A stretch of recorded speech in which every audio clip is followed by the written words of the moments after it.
you wanna be my lover, you have got to give. That I just felt that I was meant to be the advocate of girl power, and I felt like a hypocrite if I couldn't do something about, that was, for empowering women. All of us. Did you sleep with Geri like that?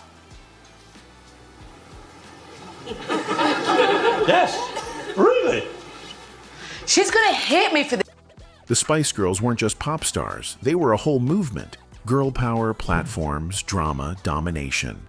But once the world tour glitter settled, things got messy. Geri ghosted the group. Mel B threw punches in the press. And solo careers, some soared, some fizzled. Let's break down what really happened to the original Spice Girls. The bottom line is, I told the Spice Girls I was going to leave in September at the end of the world tour. That's when I wanted to go. And I told them that at the beginning of the tour, so it was no surprise. The Spice Girls were everywhere. Magazine covers, sold-out arenas, movie theaters, you name it. They weren't just famous, they were the moment. But right when it looked like nothing could shake them, things started cracking underneath. Geri was the first to really feel it. Outwardly, she was bold, loud, the face of that whole girl power thing. But inside, she was starting to feel pushed aside. A lot of little things built up, but one moment really set her off. She wanted to speak at a charity event and got told no.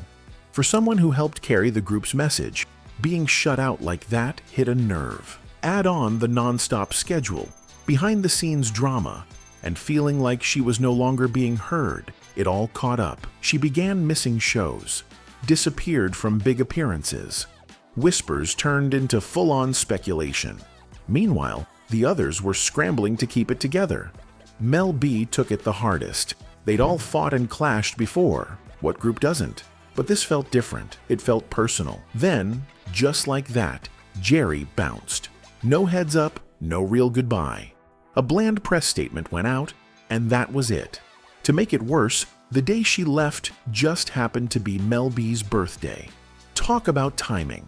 Mel later said the way it went down stayed with her. When they finally crossed paths again years later, she brought it up. That old hurt hadn't disappeared. The fallout was real. The group kept going, but it wasn't smooth sailing. Geri's parts had to be quickly reassigned, and the rest had to learn how to fake a smile while figuring it all out on stage.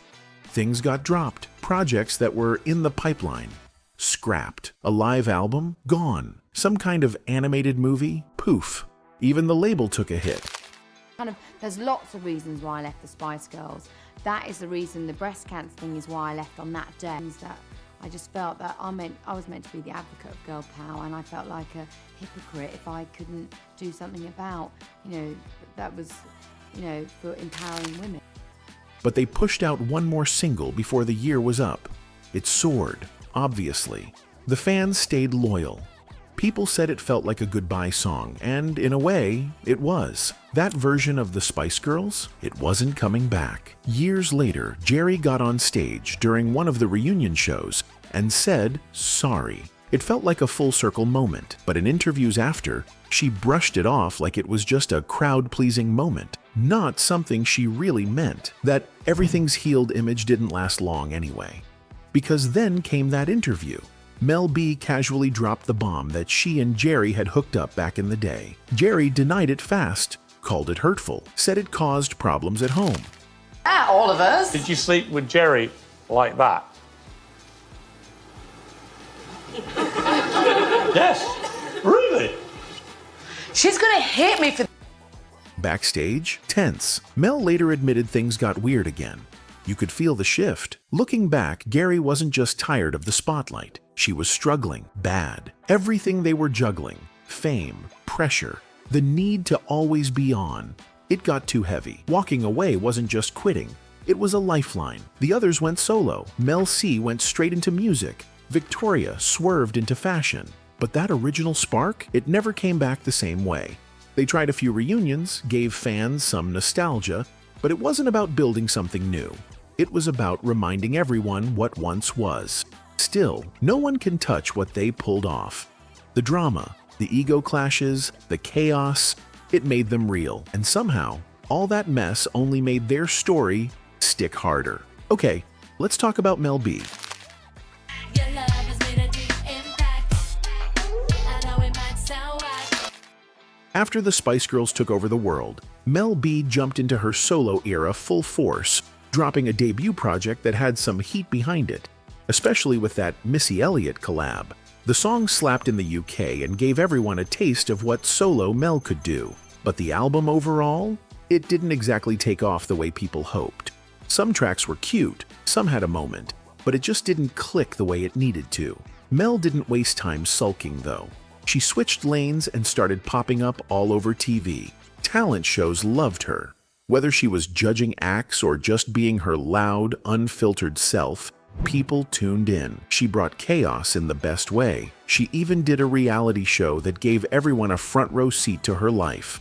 Mom stuff, career stuff, messy stuff, all of it. And honestly, it was entertaining. She circled back to music again a few years later with a second album, this time going more stripped down and personal. But it didn't really land. It came and went. Barely made a dent. Still, Mel being Mel didn't treat it like an L. She popped up again with a club track that had the girls dancing, proving she could still make a room move when she wanted to. What kept her name in the mix wasn't just nostalgia, it was the fact that she never sat still. She stayed showing up, stayed talking her truth, stayed unpredictable, and through the chaos, the glow-ups, and the public mess, she never stopped being 100% Mel. That's what kept people watching. That's what made her stick. Next, Mel C. You know, my life felt completely out of control. And, you know, I suffered with an eating disorder as well. And I think with many people, that is it's a form of control. It's one of the only things you can control when your life is in such a chaos. While the other Spice Girls were out making headlines, Mel C just put her head down and made music. Good music. She kicked off her solo run with a debut that completely flipped the script. Gone were the glitter boots and sugary pop hooks. She came through with guitars, mood, and a grown energy that no one saw coming. It hit like properly hit. Big songs, big numbers. And suddenly, Sporty wasn't just the athletic one. She was that artist. She followed that up with more albums that didn't necessarily break the charts, but still showed range. One minute she was giving rock edges. The next, she was floating over pop or leaning into something more electronic. Some of it went under the radar, but she never stopped experimenting. She had a loyal fan base riding with her the whole way. People who actually listened, not just followed the headlines. Then she switched things up again and went full theater kid, on stage, live, singing her face off in front of real-deal theater crowds, and crushed it. That opened a whole new lane for her. Outside of music, she leaned into the fitness space too, showing people she wasn't just strong on stage. She lived that off stage too. Even if she wasn't topping charts the way she did in the early days, she stayed consistent, always making something, never chasing whatever sound was trending. She just grew, stayed honest about it, and kept showing up. In a scene where so many people burn out trying to reinvent every 6 months, she managed to evolve without losing herself. Next, Victoria Beckham.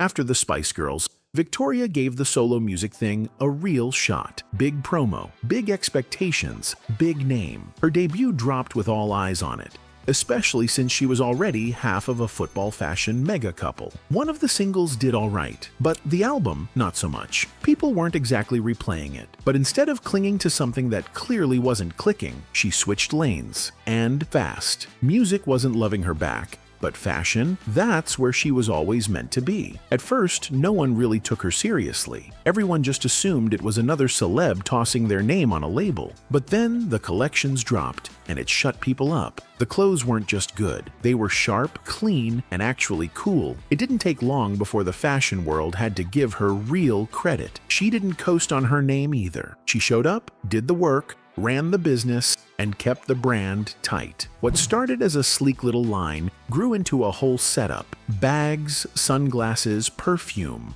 the works. While the other girls were still linked to music in one way or another, Victoria fully stepped out of that shadow and built her own lane. She stayed in the spotlight on her own terms, balancing a huge brand, raising kids, staying camera ready. It was a lot, but she made it look smooth. Music may have been a quick chapter, but it ended up being just the launch pad. She didn't need to top charts. She built a whole empire instead. And last but not least, Emma Bunton.